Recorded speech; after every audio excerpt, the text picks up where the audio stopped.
What is going on, guys? This is Kojoforex, aka GBP Legend, aka Sniper Trader, aka King of Blues. You know how we do it. I'm currently in Lagos, Nigeria again, and I'm lodged in a very nice hotel. It's called Federal Palace Hotel. This side shows us or gives us the view, right? That beautiful, exquisite view of this place. If you're in my room, and I said again that this hotel is Federal Palace Hotel. One thing I realized is that most people do not even take time to explore their own country very well, because I had some couple of friends that I hung out with, and I kind of realized that they had never even entered this whole environment before. Not until I decided that this was the place I wanted to lodge when I come to Nigeria. So it's just a piece of advice. You want to take advantage of every location or every nice place in your country. Take the time to explore. Perhaps you may find something beautiful out there that you can lodge, cool off from the regular hustle and bustle that you always face at home, right? So at the moment I am dressed up, trying to go get breakfast. Booking this room also comes with a breakfast, right? So the breakfast starts from 6 and then ends at 10. Currently it's about 9:30. I've barely got 30 minutes to go get breakfast, else I'm gonna be late for it. So I'll perhaps go downstairs and then still show you guys around this whole place, so you get a very good perspective of how the whole place looks like. And I'm pretty sure that you're going to enjoy the whole vlog.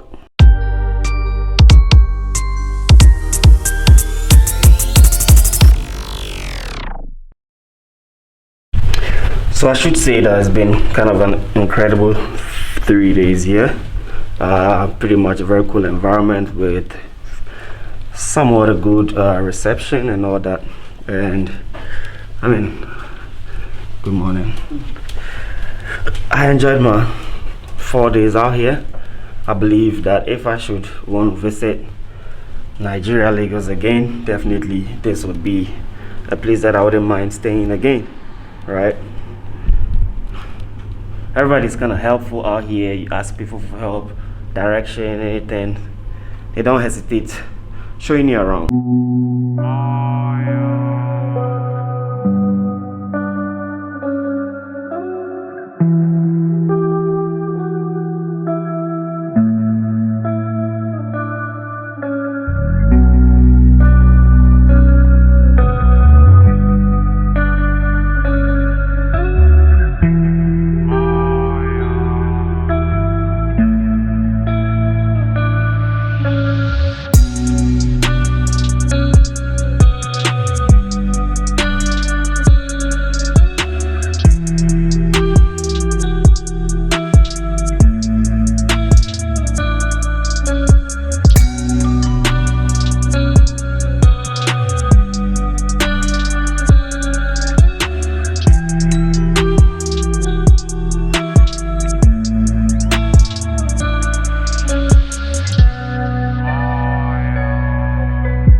You may want to ask yourself, who changes it to the 450 and 470? Have you ever wondered or asked yourself that? Who changes it to the 450? Who just wakes up and says today it has to be 450, today it has to be 470? So there are a lot of institutions in play that influence the currency exchange rates. The central banks, the big corporations, they are all working hand in hand to determine the rate at which every currency is pegged in terms of the exchange rate.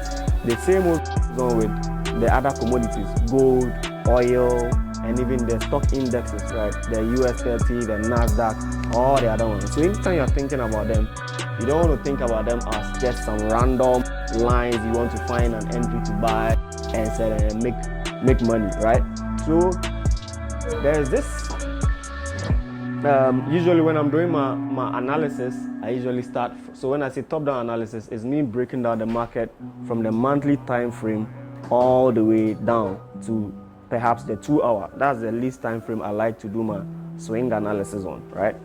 So monthly, weekly, 4 hour, daily, all the way to 4 hours and 2 hours, right? My minimum that I'll take any confirmation for any trade is usually the 2 hour time frame. Sometimes I do look into the 1 hour 15 minutes, but that's when I want to day trade. Like if you are really surprised by the movement, or you never even saw it in the first place, you just slept, woke up, and then this thing is already here. Then like it's already at support. Let me start selling. You understand what I mean? As a trader, you should have even seen it from here when it was building up and known that perhaps it is heading towards the support. Do you understand me? So if today is Monday, the market just opened, this thing is here, you should monitor it from Monday, Tuesday, till whenever it is going to hit that level.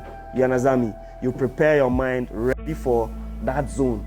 And the moment it hit there, I mean, you've been watching it from Monday, so it has come into your target zone, right? That's how snipers think on the battlefield, right? Have you ever seen a sniper that will go and the enemy is already walking there before the sniper sets his gun? No.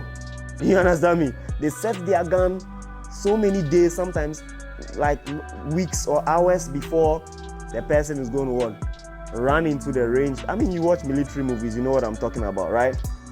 Have you ever seen a sniper that he saw the enemy before he ran into the range? And no, he's always there patiently waiting for what?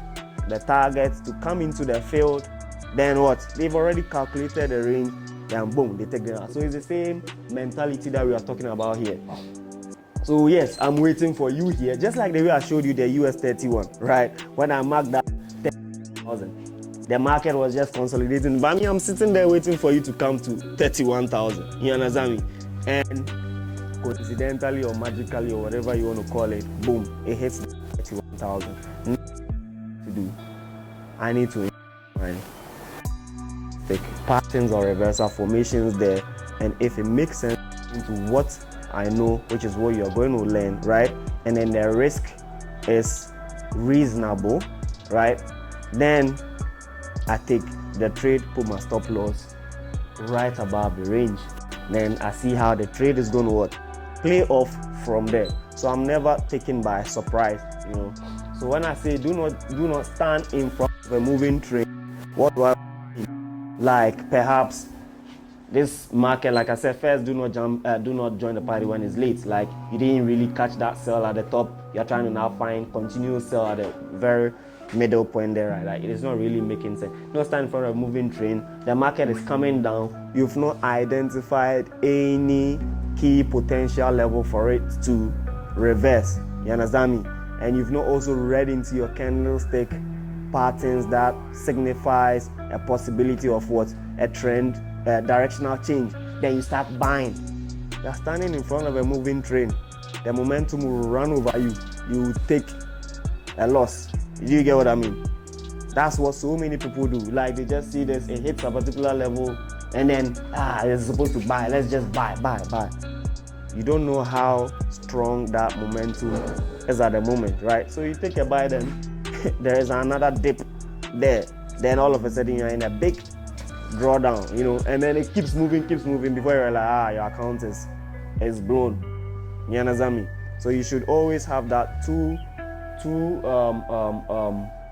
quotes also at the back of your mind. Never want to join the party when it's late, right? So if I'm on social media anywhere and then somebody sends me an entry and then they are so excited, KOJO, look, I did well, I took this trade, and I see the entry here, yeah, you may have like made money, you know. At the end of the day, whether you catch the market year or year, money is money, you know. But does it impress me or excite me based on my knowledge on the market? No, because like that's like a rookie thing for me. You understand me? When I say rookie, you get what I mean. A basic, a beginner, like somebody who just got introduced to the market or something, and then they are excited about seeing blue rather than like trading the market. You understand me? It's not only about seeing the blues and then just making the money. Sometimes you need to trade the market. You understand what I mean? Trading the market is like you following the storyline through. You know, if I tell you that I can explain every movement, okay, it hits here, this is why it hits this level, it hits here, this is why, I'm a liar here. You understand me? I can't explain every reason, but I can explain most of it. Perhaps 90% of them. You understand me? Or maybe 99 or 95, or let's say between 90 and I can explain. But maybe the 10%, I cannot have any reason. So if you ask me that, okay, why did this OXO 10 years? Unless I investigate and say, okay, maybe because of this and this. And sometimes it won't even make sense at all why I tend there, because there's nothing there for me. Do you get what I mean? You don't have to force it. You don't have to impress anybody and say you can explain everything why I tend. But some of them, somebody asks you, it's clear and glaring. You can see, okay, it just made a retracement, or it just hits a support level, or oh, there's a key level in the market. Or if you plot your trend line, perhaps it hits the third touch. You know, some when you apply all the four, you still won't get any reason for why it turned there. You know, you just let it slide like that.